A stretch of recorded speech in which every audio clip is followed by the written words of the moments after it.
The first 10 minutes of Dune Part 3, without sounding dramatic, was mind-blowing. Think of Saving Private Ryan on steroids with lasers.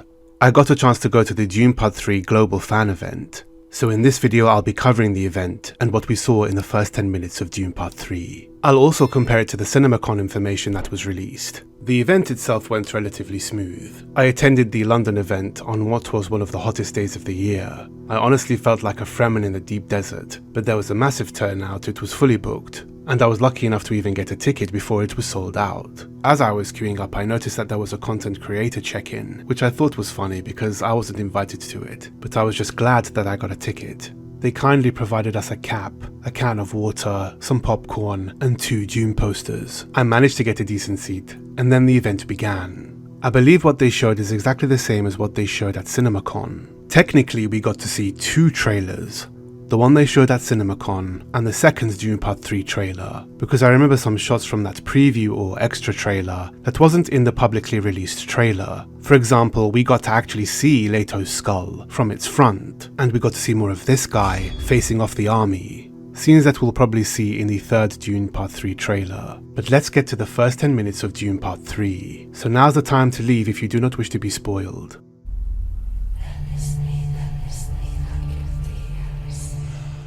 The opening of the movie starts with the whispers that we hear in the trailer, so it seems like this oddly narcotic encouraging chant is the main theme of the movie.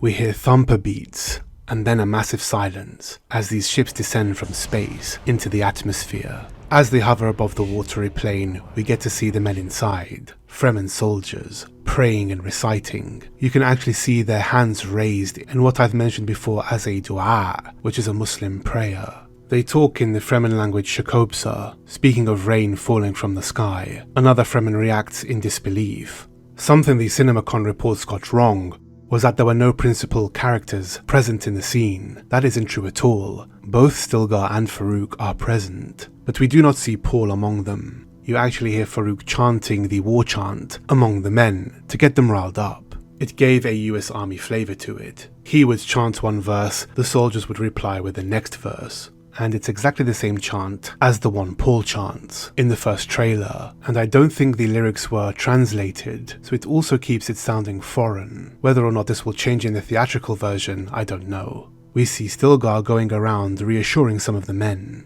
Before they disembark, Stilgar is the one to say, "God be with us," in the Fremen language Shakobsa. The ships land, the doors are opened, and they are met with silence. An empty, wet plain. It's eerily empty. Stilgar leads them forward. You expect a jump scare, but it doesn't happen. And then Stilgar screams for the men to get down, as orange laser beams bombard them continuously from the distance. All hell breaks loose. Literal pandemonium ensues, an insane onslaught of these laser beams, from an enemy we cannot see. The lasers pierce through the ships like tin foil, turning them into apple cores. The men run for any safety they can find. A massive tower emerges from the ground, like a hovering synthetic sandworm. One soldier panics and runs away, sadly losing his life. As Farouk is sheltered from the firepower with Stilgar, Farouk comments on the rain falling from the sky and calls it a miracle. Stilgar doesn't seem too pleased, looking almost annoyed at the comment. They have bigger miracles to achieve, like getting out of this alive and winning this battle. They attempt to fire on the hovering tower from the sky, the sci-fi version of aerial support.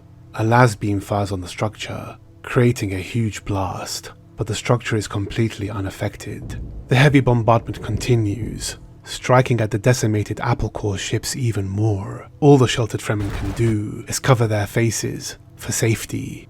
The men attempt to carry shield piercers. Stilgar comments that they'll need all 3 or all 4 of them to work, needing to fire them all at once at the structure. And that was the end of the prologue preview. The scene is unresolved, you have to see the rest of it in December. Then we got to see the Dune Part 2 trailer.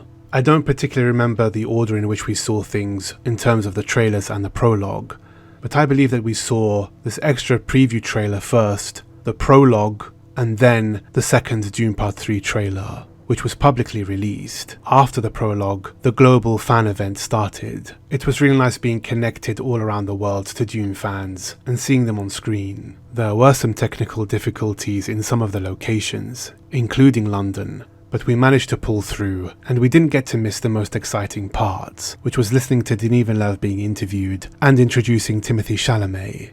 The conversation was a lot of fun, and then we got to see the second trailer globally, all together, which was a nice shared experience, and we all got to experience it in the full IMAX frame. So what did I think of the event? Some issues aside, it was generally a pleasant experience. I almost didn't want to go because the last time I went to something like this, it was for Dune Part 1, where we got to see perhaps one of my favourite scenes, which was the Herald of the Change and the exchange of power.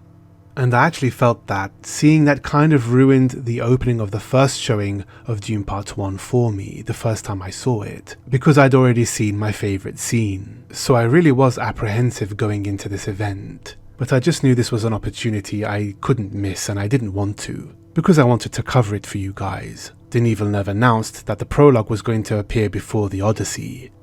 If I had known that prior, I may have skipped the event, I'm not going to lie, just to avoid spoiling the opening impact of Dune Part 3 for me. But it is what it is. I'm still glad I went to the event. But I went into this thinking that this was the only opportunity to cover the first 10 minutes, without anyone else getting to see it, so I really wanted to cover it for you.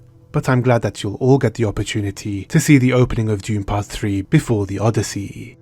And it's fitting because Dune is essentially set in the same universe. House Atreides are direct descendants of Agamemnon and the House of Atreyu, so the Dune movies are the far future and the Odyssey is the far past.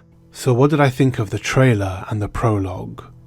I think the opening of Dune Part 3 is going to be remembered as one of the greatest sci-fi opening sequences. It reminds you of the Terminator openings, where humanity's fighting machine, with lasers flying through the sky, but this is much more intense and updated. It also feels like the Aliens movie, not necessarily in tone, but in greatness. So that's a good sign for the action sequences of the movie. Hopefully the conflict and the characters will be able to stick the landing. The tone of the opening didn't come across as feeling malicious towards Stilgar or the Fremen. This is something I enjoyed. It didn't even feel like Stilgar wanted to be there, a very different tone from what we saw at the end of Dune Part 2. The Fremen were being thrown into the deep end of a war they didn't necessarily choose, and if you think about it, they were born into it through Harkonnen oppression, which caused them to become more formidable warriors, making them perfect for Paul's holy war, at least the war he started and could never stop, the unavoidable war.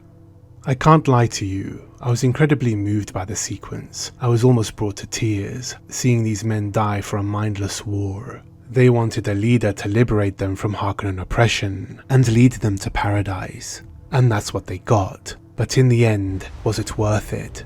Was it worth seeing a sea? As for the trailer, the first trailer seems to be everyone's favourite. Some people were confused by the second trailer, but at least we got to see more of Jason Momoa as Hate and Robert Pattinson as Scytale. We got a few shots from Dune Part 2 that we've already seen, and shots from the first trailer, so it seems that they don't want to give too much away. And I think because we didn't get to see much of Alia in the second trailer, they're saving her for the third. But what do you think of the prologue of Dune Part 3? Let me know in the comments. And if you're hyped for Dune Part 3, don't forget to hype this video too. If you enjoyed this video, don't forget to like and subscribe for more. And I'll see you on the next one.